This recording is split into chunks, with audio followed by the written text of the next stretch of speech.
Welcome back to Active Sports TV LAC News. You are now kicking it with your host, Active. And oh boy, these headlines have been coming crazy, hasn't it? We got news. Appreciate you guys tapping the video, man, tuning in, man. I appreciate you guys subscribing. And I will ask if you guys go ahead and hit the thumbs up button as we go ahead and continue with this program. Now, I don't like to hold you. Let's get right into what you see in the title. We got the NBA deadline on the eve of its conclusion. February 5th, we got, let me check my watch. We got a little bit under 48 hours. 48 hours before all of the NBA teams will not be able to make any moves going forward and be pretty much stuck with the roster that they have moving forward as we approach the All-Star break and then getting ready for the postseason. Now, we all know that we got the biggest news coming from this trade deadline, maybe the biggest news out of NBA history when it comes to the trade deadline. The Los Angeles Lakers, not my Clippers, unfortunately, not my Clippers. But I'm going to save the rant for later on in this episode. But, yeah, you had to hear this news. It's been everywhere. Everybody's been talking about it. Did a video on it. So if you're not familiar with the channel, please go over and check that video out. Hit the thumbs up. Get more in detail on what took place in the trade between the Los Angeles Lakers and they don't have a brain Dallas Mavericks. Yeah, I said it. Dallas fans feel exactly how I feel right now. This is what kicked this trade deadline off to be one of the wildest NBA trade deadlines ever. And it hasn't even came to an end yet. Like I said, we are within 48 hours. It's February 5th. By the time most of you guys get this video or see this video, it will probably be on the cusp of being done. Hoping my Los Angeles Clippers make a move because we in dire need. But let's get into the facts, shall we?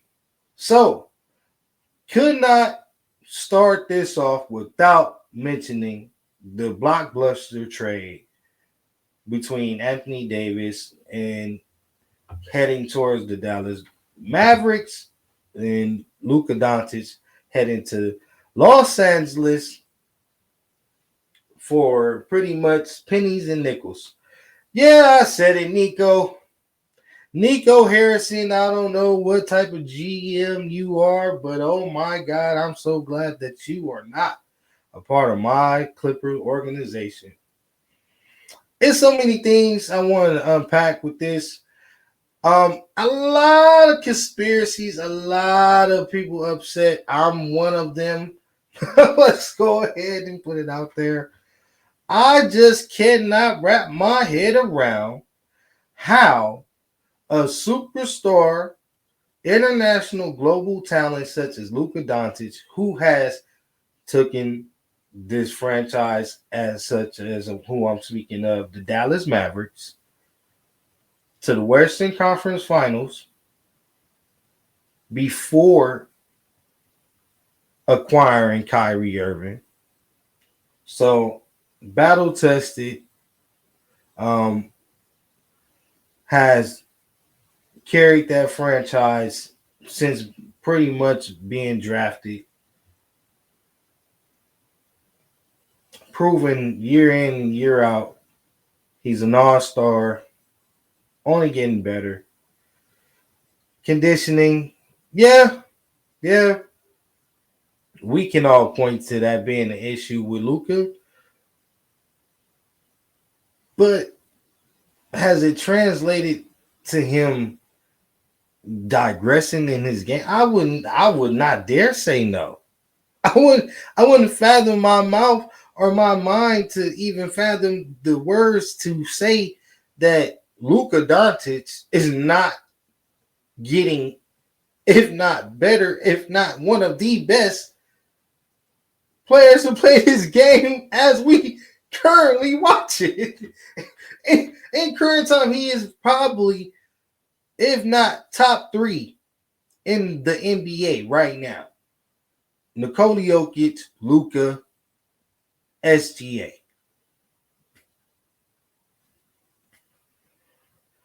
That's like OKC doing something idiotic like we did when the SGA was a rookie. But we not knowing all of what SGA was going to become. And he hasn't even accomplished near the amount in his stance in the NBA compared to Luka Doncic. So I don't even know if this is a adequate comparison, but it's like, how would you even think that OKC would even attempt it? And let's question. I know everybody watching this right now. Like, let's get to a lot of the questions that a lot of you guys want to answer or want answers to that clearly is being ignored. But I would like to know. We got, Kenny Perkins coming out to the media immediately in defense mode with the Shield, saying that the Lakers didn't do anything. They didn't have any ill intention. They wasn't aware.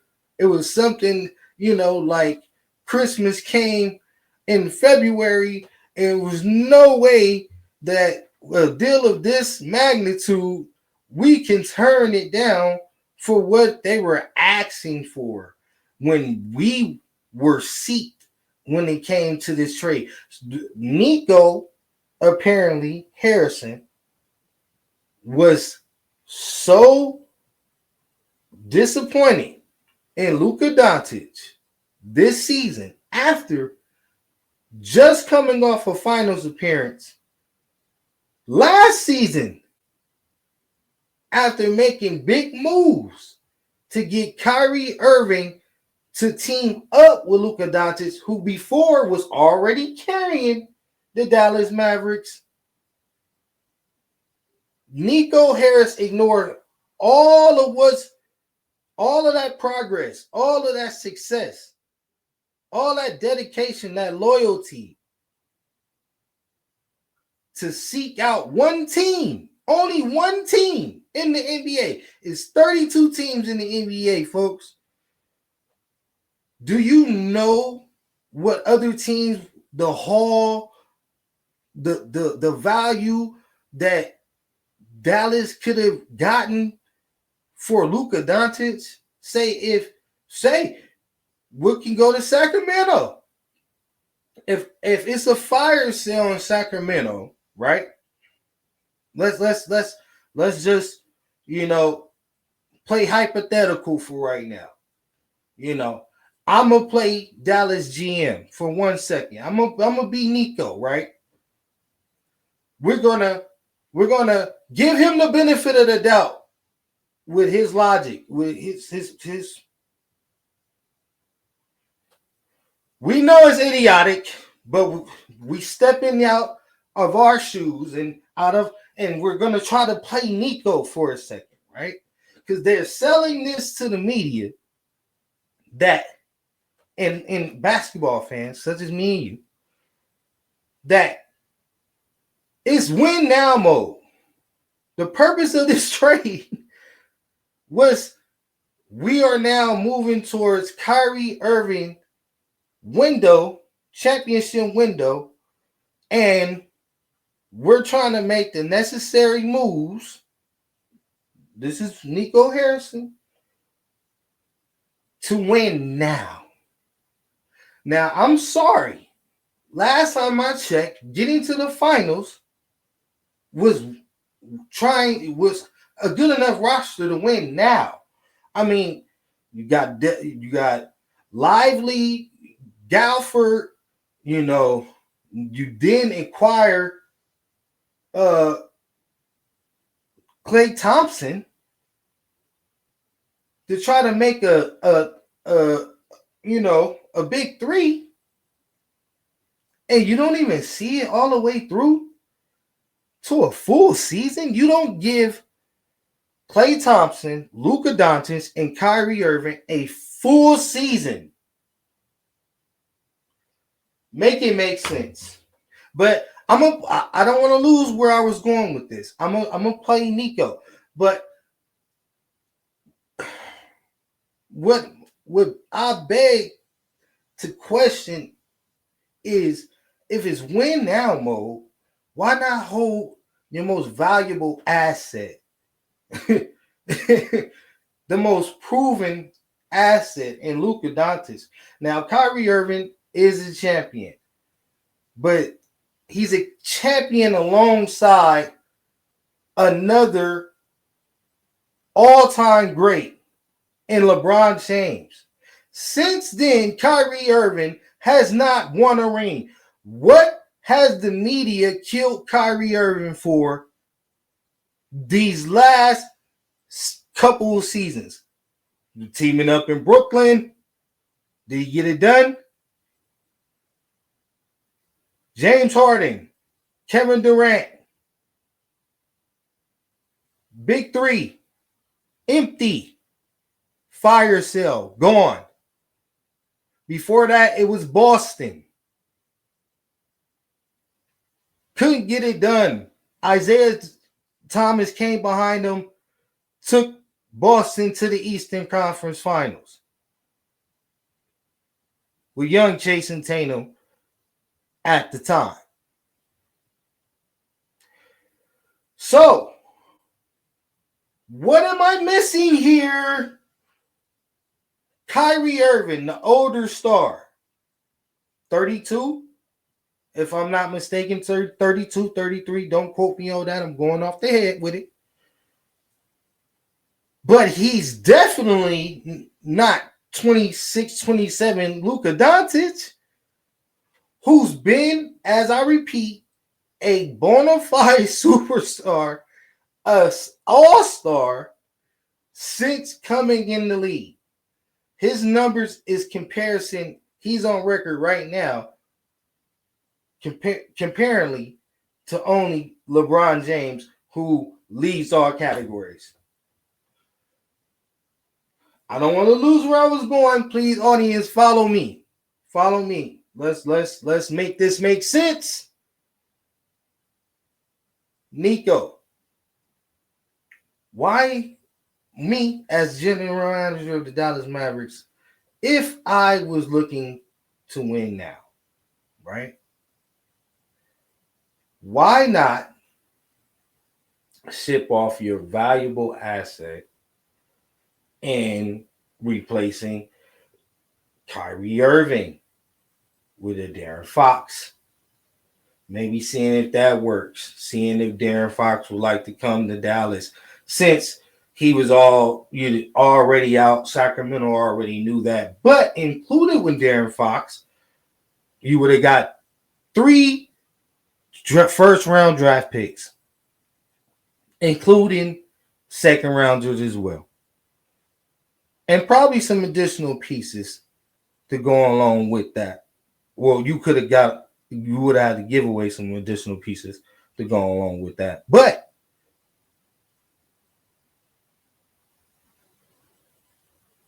let's make it make sense.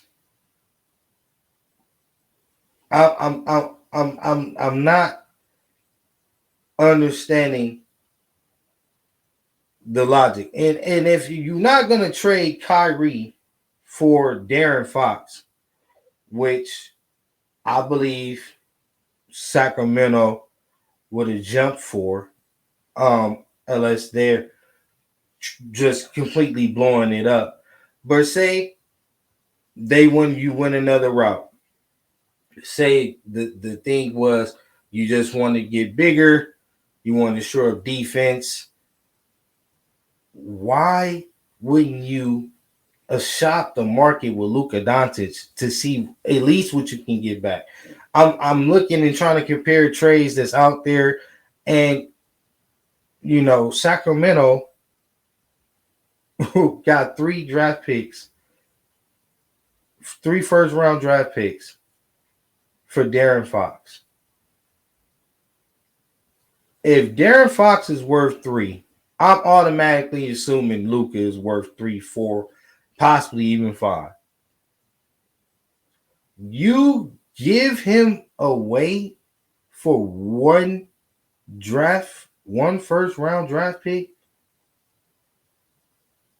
and a sophomore and Max Christie. What is going on? Nico, I would have been like, okay, I'm keeping Luka. All right, I'm keeping Luka. What do I need to do to get Sabonis? If it's getting someone to help out, like I think where I'm getting tangled up here is, what's the beef between Nico and Luka? This man got to speak on this. I can't be GM. I don't get paid to do all of this. But I know, just being inexperienced, that I can get more than when Nico Harrison got for Luka Doncic. AD is not the it guy, number one guy that's going to change your franchise. He never led a franchise to winning anything.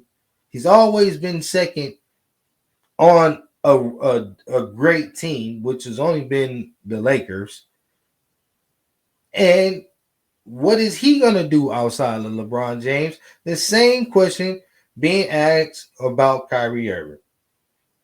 So many questions.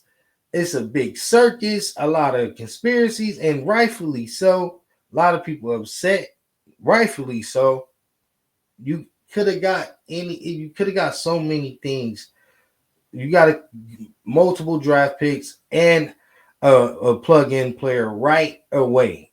I mean, it wasn't even no attempt. He never was even on the market at all for any team to come up with a package. It was just crazy.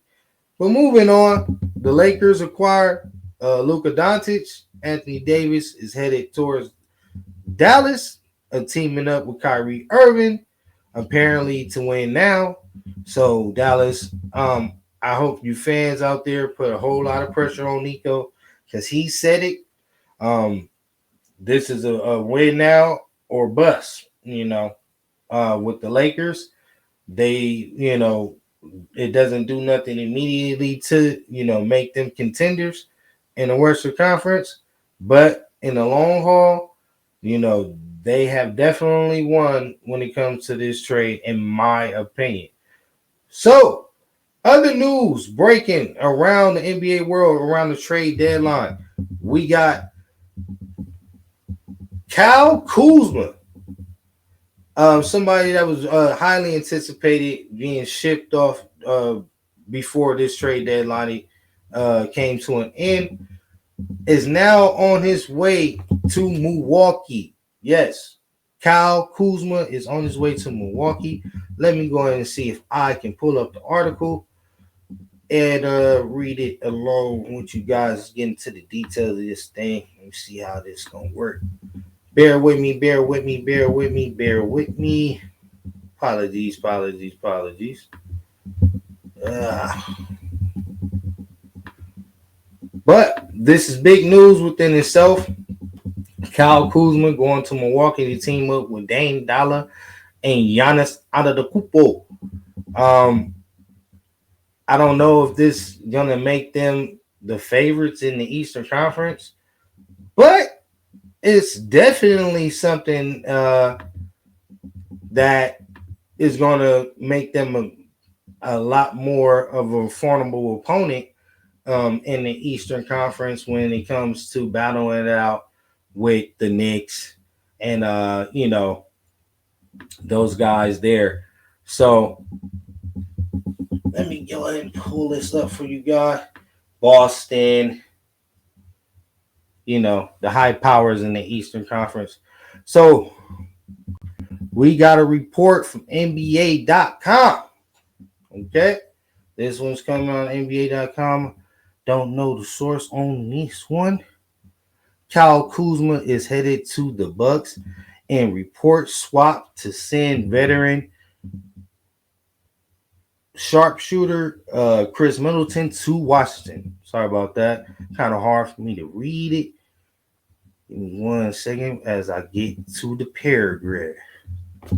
Now, let's get into the details, folks. The Milwaukee Bucks have made a reported deal ahead of February 6th trade deadline. Per multiple reports, the Bucks are dealing former All-Star forward Chris Middleton to the Washington Wizards for forward Kyle Kuzma. The Wizards are also sending forward Patrick Baldwin Jr. to Milwaukee, while the Bucks are trading guard AJ Johnson to the Wizards. Sorry about that. Like I said, small print. Let's go ahead and try to pull that down a little bit. So, in that small little, paragraph, we got the Milwaukee Bucks sending Kyle Kuzma to Milwaukee. Chris Middleton heads to Washington. The first thing right off the back for me is like, God dang, this man helped Milwaukee win a championship. And the best thing that they gonna do for Chris Middleton is send him to Washington. Wow. Hopefully Washington has something in store for Chris Middleton, because I do not believe that they're going to be trying to build their franchise around Chris Middleton. So before this trade deadline ends, look for Chris Middleton name to be a big name to probably end up in a shocking place somewhere. If not, definitely in the offseason for sure.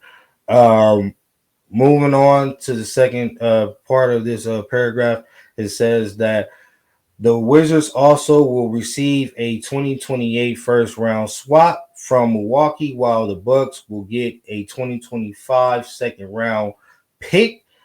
To round out the deal, Milwaukee sends Dion Wright and a undisclosed cash sum to New York for fourth year center Jericho Sims. Okay, so it looked like we got pretty much the 2028 first round swap with the Milwaukee Bucks included with the Washington trade. Also, they get a 2025 second round pick, which is decent for Washington. That's what they were really in it for. So I know that's the purpose of the trade. Get as many as draft picks as you can in Washington case, and then also get you a tradable piece that's going to get you more picks along this trade deadline possibly, or something in the offseason. Chris Middleton is a proven veteran, a plug-in piece. He's not the same number two, if not sometimes the number one, because he did carry Milwaukee during that run and them becoming NBA champions. But a good third option, maybe even a fourth. He's definitely got good value there. So let's read what Chris Haynes said on X. It says sources: Milwaukee gets under the second apron with this move. Patrick Baldwin Jr. also going to Milwaukee, and rookie AJ Johnson is headed to Washington. The Wizards will receive 20. Okay, I just read all that. Okay. So pretty much Chris Haynes is just confirming it. So, that's the details on that trade. As we move along, give me 1 second. That's the breaking news. I'm gonna give you my quick thoughts on it before we move to other breaking news. Probably the biggest news since the Luka trade update. Now, um, Milwaukee did what was necessary to get a young power forward, a proven champion in Kyle Kuzma. He has won the championship ring. Um, Normally, Kuzma puts up the upper 20, scoring 20 points per game. This is down season for him. So, you can't really compare his numbers this season to his overall talent. But, this should help out Giannis tremendously. I'm not too familiar they schemes and, how they like to, plug in their players and how Kuzma is really going to fit into their system. But I don't see how it's any worse than what Chris Middleton was offering. Saying that he's been coming off an injury, he's not the same Chris Middleton. Like they say, he's a sharpshooter, but we have not seen that sharpness in quite some time. And it's necessary for Milwaukee to do this to be contenders if they want to keep Giannis happy and possibly be able to keep him going towards, you know when his contract expires. So they want to do everything to show that they're trying to be contenders and they're trying to make sure that he, wants to stay there, that they're a winning franchise, so on and so forth. So that's the news on that one. Let's go ahead and move to the breaking news, the highlight news of the day, but it was the one who felt with the most drama. Everybody knew it was coming.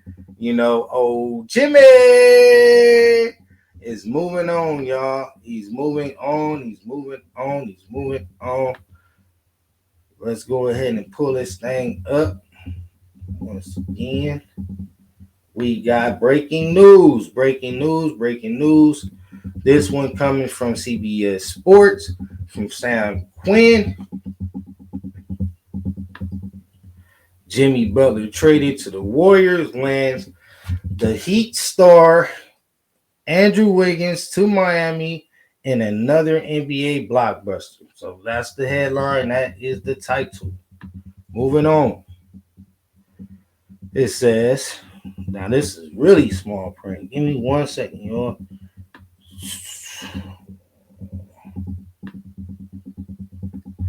It says, the Miami Heat are training Jimmy Butler to the Golden State Warriors. CBS Sports NBA insider Bill Ryder confirms.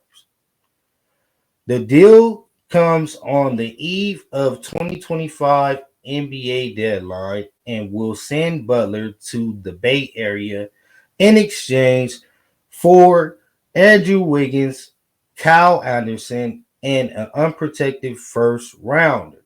You dig? So that's they get Andrew Wiggins, Miami get Andrew Wiggins, they get Kyle Anderson, slow mo, and they get it's a protected first round. So, that's a nice little conversation, and but being that they have, Jimmy as the franchise player, mixed feelings about this. I don't like how Jimmy, really like finagled his way out of there. But on the other side of things, I don't like how Pat Riley has made things very uncomfortable. Seems like every superstar that Miami Heat has at some point in time, it ends up being like this. It was like this for LeBron, Dwayne Wade, so on and so forth. Like, you know what I mean? So now Jimmy is added to the list. We know Jimmy got a history, so a lot of this is on Jimmy. But now all of this, the drama is over with. He's, getting what he's want. He's going over to the Golden State Warriors. Now we got to go ahead and switch sides on things and got to kind of talk about how this start to make the Warriors look in all of this. You know what I mean? Excuse me. Not now. Get that out the way. But how does this make the Warriors look in all of this? On top of that, you know, is they any better? They're gonna be better. You know what I mean? Is with Steph Curry and Jimmy Butler, but outside of those two superstar talents, who's going to complement them? Like, you know what I mean? Draymond Green is not the same Draymond Green, even though he's the quarterback enforcer. He's not producing, and the West is getting bigger. You see the moves being made. You see Dallas have just gotten bigger. You just see OKC. They got Hardenstein and Hosman over there. The Nikola Jokic is a beast up in Denver. You got Zubac with us, the Los Angeles Clippers. So, and you got, like Sabonis still over there with the Kings. So, Golden State still have issues. You know what I mean? Yeah, with Phoenix, they'll probably match up well. You know what I mean? Probably, and even with that being said, who's the third option outside of Jimmy Butler and Steph Curry? Like, we just have to, keep it all the way real. We got Kaminga over there who has not really broke out to be anything other than just a complimentary player, and you got Moody who really don't get the trust from the coach, and is kind of plug in, plug out type of play, sit down type of player. And, I don't see anybody stepping into that role unless they can do something before the deadline. I think Golden State is still in the same situation that they were in, losing Kyle Anderson, a veteran president like himself, giving him somewhat size is definitely going to affect them. Wiggins, also, he hasn't been the same Wiggins, but Wiggins was a good, piece and a centerpiece in them actually capturing that last title that they got. They didn't win that title without Andrew Wiggins. He definitely was a standout during that finals, that final series. So, yet to be seen. A lot is on Jimmy now, but we know Jimmy rise. They don't call him Jimmy Buckets for nothing. He rise to the occasion. He definitely, will take that as fuel and try to, show everybody up. It says pre-report, the Jazz and the Pistons are also a part of this multiple team trade. And give me 1 second. An important trade and details was reported minutes after news of the deal broke.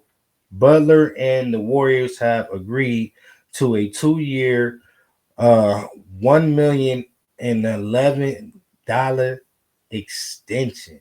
Oh my God, 111 mil. Oh my God, 1 in them M's. Oh my God. I know he liking that. So the Warriors immediately extend him for 2 more years, man, giving him 111 mil. So that's buku bread, 50 plus. You know what I mean? For Jimmy. Wait a minute. Yeah, it's got to be 50, 60 plus. But I'm not a mathematician. I'm just going off the head with it. But that's a good thing for Jimmy. Now y'all live up to that contract, and we gonna see. But the Golden State Warriors have him for 2 more additional years, and that's what's up. The contract runs through the 2026-2027 season. So that is that. So let's get into just a little bit more detail.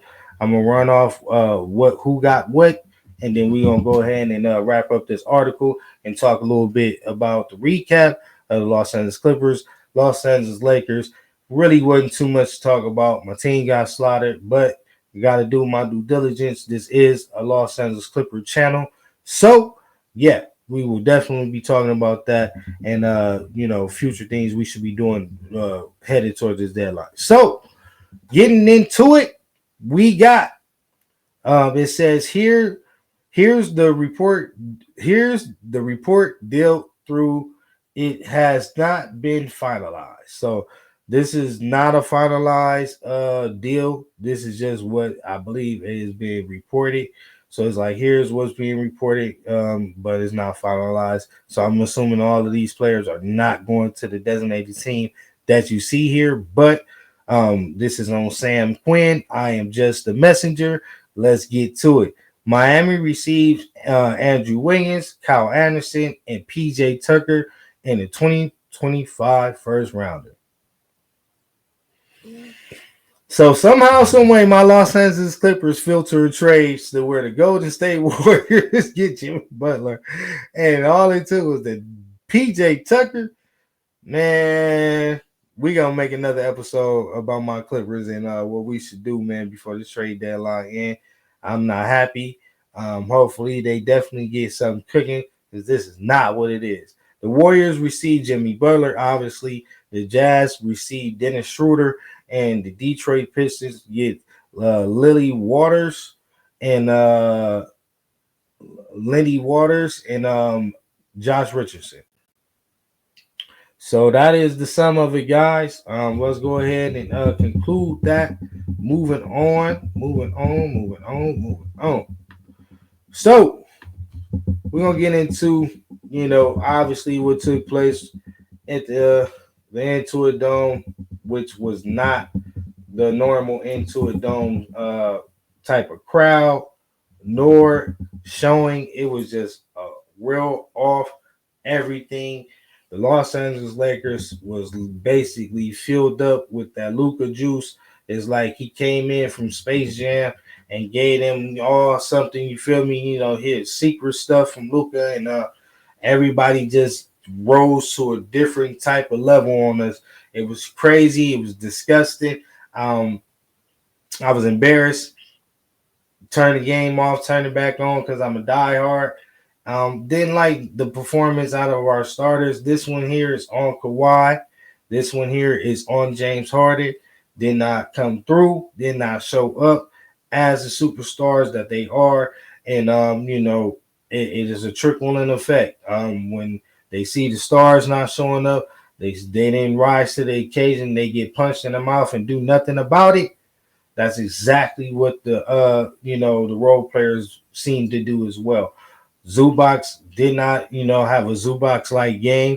We know he's been dominating. When AD shipped out of Los Angeles, the Lakers, getting rid of AD, I'm thinking, barbecue chicken. Zubac, give it to him at least 15 times, 20 times. We should see a 30-30 performance out of Zoo. Is no way Hayes can do nothing with Avisa Zubac. Well, I was proven wrong. The Los Angeles Lakers destroy us 122-97. Getting into just, what I see that we could have done better in this game, everything. The intensity was not there. The focus was not there. The lack of details was not there. Everything was off. It seems like, they was just on cloud nine or something. And at home, those type of performance are unacceptable. We're gonna get into a little bit of the post game interview from Kawhi Leonard and Ty Lue. And it was overall disgusting. But I'm gonna give you a couple. I don't even think it's worthy to even read off stats. No game ball, no nothing. We're gonna just give LeBron his proper due, with 26 points. Also playing 31 minutes. This man is the year 22, 26 points. He was 8 for 13 from the field, 2 from 4 from the 3-point line. LeBron James was killing us with 9 assists and also 8 rebounds. So shout out to LeBron. He's a rival of mine, but when you play good ball, you gotta give credit where credit is due. Next time we will smack them around like we always do. Never forget it, you Laker fans. As of right now, you can say what you want to say about the rings, but the record is from the last decade 37-11. That's where I'm counting from. So forget all of that. You put in the comment, pull up. It is what it is. I mean, call me salty. It is what it is. You know what I mean? I'll be here. Subscribe. Please subscribe. And anybody that's here, subscribe, like. I appreciate it. And if not, it ain't your thing. It ain't your thing. I appreciate you stop by and checking me out. But you know, moving on, to the post game interview, we're gonna wrap this up, man. Absolutely disgusting. Let's get into Kawhi Leonard, and then we'll get into the coach's feelings on things after that. Sorry about that, man. I need some water, man. Cotton mouth. All right, let's get to it. Let's get to it. Once again, before starting this program, this comes from Hoop Jabs. You feel me? If you're familiar with this channel, I stay, pulling up visual content on this channel from this channel. One of my favorite channels on YouTube. Go over there and subscribe if you're a Los Angeles Clipper head or a Los Angeles Clipper fan, Laker fan, or sports fan in general. Go over there, Hoop Jabs, subscribe and like, man. But I'm not going to hold y'all.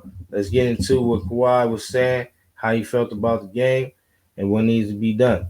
And you guys kind of at a point where you got to look yourselves in the mirror. Do you feel similarly that a lot of these problems in especially the last two losses, are things that you guys can control and fix? Yeah. I mean, with our transition defense, that's all about effort. And I feel like they got a lot of open threes in transition. Starting with Charlotte. And yeah, that's been one of our, problems all season, man.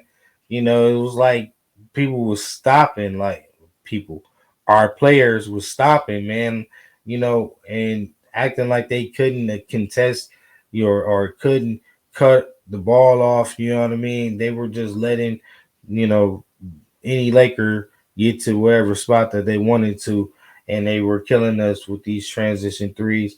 And also these unforced turnovers. We didn't have a lot, but things that can be controlled need to be controlled. Go ahead, Kawhi. A lot of drives, by the point of attack defender, just easy layups, no weak side help, and and then obviously the offense haven't been great either. Why is the effort not showing up? I don't know. It's hard to say. We all get paid to play this game and to leave it all on the floor, so I'm not sure. Can this sort of thing happen over the course of the season where you go through 3 games, 4 games where, the energy's not there, the effort's not there, and then kind of come out of the other side? Yeah, for sure. I mean, especially at this time, after you play half the season with those guys playing, 40-plus games already, it could be like that, hit a little wall. And it should never get like that. I mean, we got to find something, 40 games, 20 games. No one's right now. We're approaching the trade deadline, and this is for Los Angeles Clipper fans and every basketball head that know about the game. You want to stick around and hear this. Now, my Los Angeles Clippers, we are not in a position like other teams that have solidified spots and roles and understand that they're gonna be what's asking them, and they're gonna be on their team. Like, we have a whole stable of guards on our roster that should be jockeying for position, trying to prove every night in and night out, that they're worthy of a bona fide roster spot, that they are worthy of a rotation spot. We got Terrence Mann, who I love, entirely paying playing too passive to me. I mean, not engaged, not being aggressive, not taking advantage of the moment. Like things are just guaranteed, and it's not. Amir Coffee, that's why I have loved Amir Coffee this season. His approach overall for my Los Angeles Clippers because he plays like it's no tomorrow. He plays like he knows someone is over his shoulder. We need each and every last one of our players on our roster to have that mentality because you can lose your roster spot and even giving time. No one is guaranteed anything on this Clipper roster, especially with Ty Lue. We got KPJ getting uh more preferred treatment over T Man just because of preference. In fact, like listen, you got to show out and show why you can't be denied. And I don't see that grit, I don't see that heart from each and every player. Like they want to make themselves, solidify. Like they trying to make sure that they're gonna be here going forward. I just see, players comfortable with going along and getting along, and that's not it. And since Kawhi came back, we got a lot of comfortable, relaxed players who's not showing up with that grit. In the beginning of the season, when uh, our roster wasn't quite, uh, Ty Lue didn't quite have a grip on who was going to be starting in Kawhi absence and things of that nature. Everybody was trying to show that their best. Everybody was trying to show why they were worthy to be in that starting role. We need that same competitive drive throughout the roster going forward. The team. But it's still time to turn it around and finish it off. What she was saying that you guys can win any game, you guys can lose any game with the group of guys that you have. Where do you stand on where this team is at, what this team might need to, get better from a personnel standpoint? We have to, like T. Lue said, look ourselves in the mirror first and be able to come out here and do our job. And, that's where it starts. Can't look over the shoulder for help with those things. About playing hard, it comes within you. What did you see in that first quarter that allowed the Lakers to get out to 45 points like that? Knocking down shots, getting them. I beg to differ. You feel me? It was effort from our starting lineup. Kawhi Leonard and James Harden have to be the example. This ain't just for the rotate, the roster of the rotating players, on the team. You know what I mean? I said rotating players, the role players on the team. Kawhi got to come out there and give it to these guys right off the bat. Show them that he's Kawhi. James Harden, I can't really tear James Harden down because listen here, James Harden has carried the Los Angeles Clippers throughout this whole season, and he has solely been the system, creating offense for each and every last player on our roster, making sure Zubac had a breakout season, making sure that the Derrick Jones Jr., DJJ had a breakout season, Norman Powell had a breakout season, Amir Coffey having a breakout season, and this is all because them playing alongside James Harden and him being able to play make and get everybody involved. So I can't kill him for having a bad night. He just had picked the absolute worst time to have a bad night alongside Kawhi Leonard, allowing the Los Angeles Lakers to score 45 points. Absolutely disgusting. But we're going to do a little bit more of this, and then we're going to move forward to a little bit more Ty Lue, and then we're going to switch over to, we're going to conclude this episode. Making shots, and I feel like their defense helped them out as well. Ty mentioned the same problems and All right, we're gonna end that one there. Apologies. I'm gonna put the link in the description so you guys can go ahead and click the link and watch the full post game interview to the Los Angeles Lakers versus the Clippers on Hoop Jabs. Moving on to Ty Lue, and we are out of here after this one, man.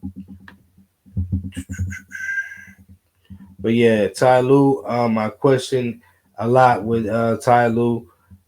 This favoritism with KPJ over Terrence Mann is really a problem when you ask me. I think that every year with our coach, it comes down to this point sometimes, and I don't know why. Where he's preferring a player who we just have gotten, you know, that hasn't shown that they are outdoing the players that's been around, who've been proven, but yet since it fits his particular preference, then they will get favor, and some are our best get lost behind. This is the thing that I believe is hindering T Man and has been hindering T Man is just Ty Lue not giving him, just the full trust as a coach to establish that confidence in him and allow him to play free. Like if you see KPJ or, when we had Westbrook and, other guys who clearly are struggling and not doing much more to make the team better, but, still get preferred pick over Terrence Mann, and it's just crazy to me. similar in the last two games? Something that maybe plagued you in Toronto that carried over into tonight, or was it two separate issues that you feel like led to the two? No, it's been 3 straight games. The Charlotte game as well. Like I said, our starters, we're just not getting off the good starts, and so we're not locking in defensively, like 45 points in the first quarter. That's a fact. I just said that we're not getting our starters is just have not been playing well, and this has been for the last couple of games. But the Lakers really exposed us. Like, that's just Positive. way too many. And so, we got to take pride in guarding. Like, that's who we've been all season long. And now the last 3 games, we've kind of let our guards down, and this is what happens. So we got to be better. We got to look at ourselves in the mirror and think about, do we want to win or not? That's got to be our mentality. And so 3 games in a row, we come out with not a great defensive performance, and they're just not putting enough into the game, even on the offensive end, not putting a lot into the game. And so when that happens, you get blown out. And a lot of this too with Ty Lue, I mean, it sounds good, but it would sound better if I heard this before. And my thing is, we've heard this several times in, several times out, but it's minor adjustments that need to be made that our head coach Ty Lue is failing to acknowledge. Let's get to getting Zubac more touches. I mean, trusting the big man. Outside of playing Terrence Mann, someone has been proven in years past to be a winning player, a do-it-all player, playing multiple positions on the floor. Despite all that, with Terrence Mann, why is Ivica Zubac having a career season that he's having, and our head coach is not designating, drawing up plays, or making it to where it's known around that you get Zubac at least 10 to 12 attempts every game. You make sure that he gets 10 to 12 attempts every game. The 6, the 7 attempts a game from Zubac, and our head coach being being okay with that, but then being upset at the podium does nothing for me. Absolutely nothing. I need to see you off your fucking ass, standing up, getting into James Harden's face, getting into Kawhi Leonard's face, and telling them when they look off of Ivica Zubac, when he clearly has a smaller defender on him, to make sure he's either the second or third option.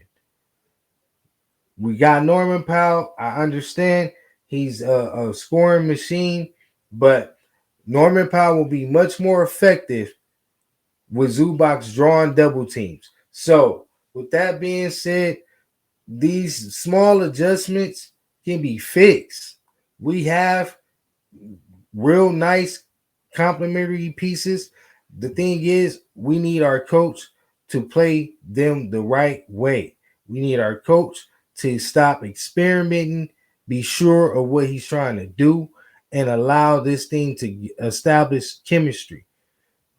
The reason why we having these up and down performances is because we having these up and down lineups.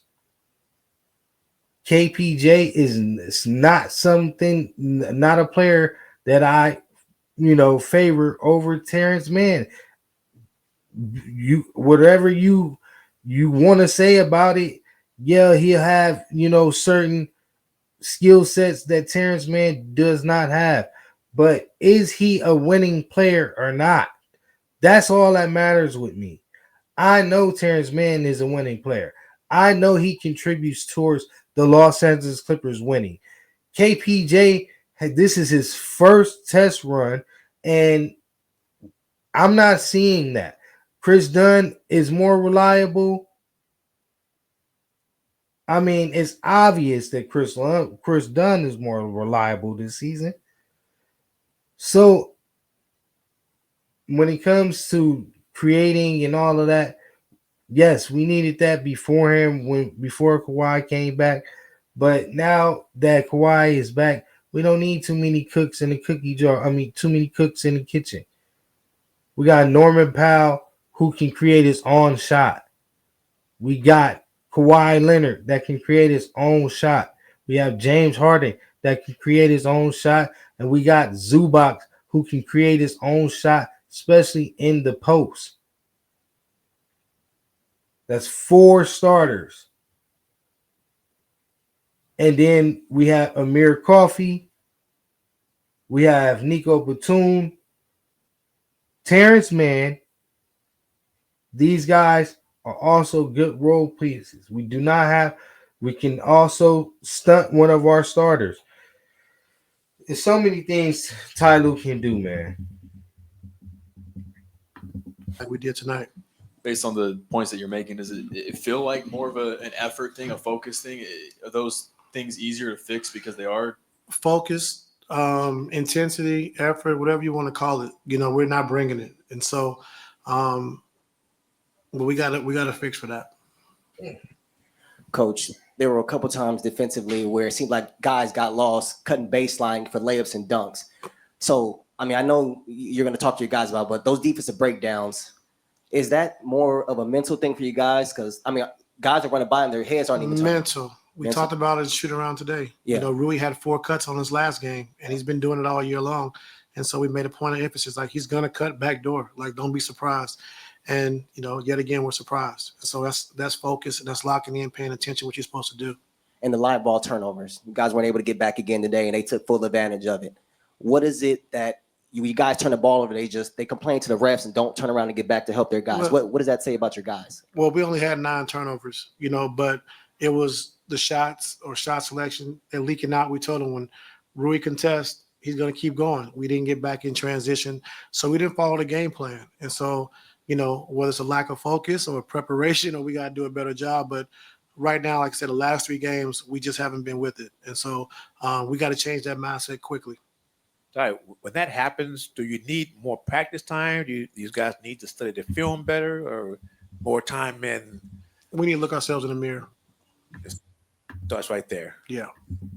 And I'm ending on that note.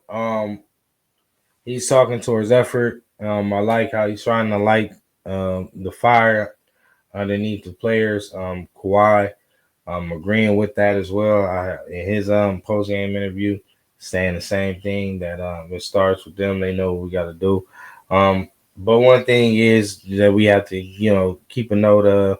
I'm definitely hard on my Los Angeles Clippers, but it is that time where, the trade deadline is coming to an end. You don't know. A lot of players don't know if they're gonna stay or they're gonna go. You got the All-Star break approaching. Everybody getting ready for vacay. So you see a lot of decline in a lot of teams around this time, but I don't want to hear it. I'm not going for it. I'm a Los Angeles Clipper fan, and I want my team to bring it every night. So I appreciate all my subscribers. The motto over here: we stay activated. This is the conclusion to this episode. Make sure family remains first at all times, and stay dedicated to your craft. And until next time, folks, we up out of here. Deuces.